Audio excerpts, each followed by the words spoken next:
இயேசு கிறிஸ்துவின் நாமத்தினால உங்களை வாழ்த்தி வரவேற்கிறேன். இன்றைக்கு நம்ம பார்க்க போகிற வேத வசனம் சங்கீதம் 126. சீயோனின் சிறையிருப்பை கர்த்தர் திருப்பும்போது சொப்பனம் காண்கிறவரை போல் இருந்தோம்.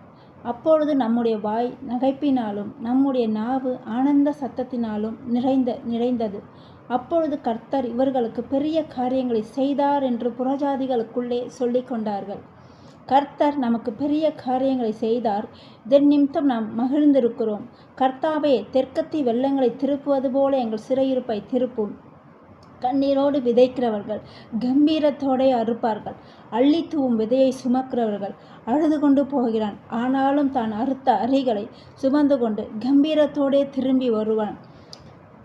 ஏசப்பா, இன்னைக்கு நாங்கள் வாசித்த வசனத்தை தேவன் தாமே எங்களை ஆசீர்வதிக்கும்படியாய் ஜெபிக்கிறோம். ஆண்டவரே, இந்த வேத வசனம் நாங்கள் வாசிக்கும் போது யார் யாரெல்லாம் இந்த வார்த்தையை கவனித்து கேட்டுக்கொண்டு இருந்தார்களோ அவர்கள் எல்லாருடைய இருதயத்தில் தேவ சமாதானம் ஆட்கொள்வதாக. ஆண்டவரே, கேட்ட ஒவ்வொருவரையும் தேவன் அளவில்லாமல் ஆசீர்வதிப்பீராக.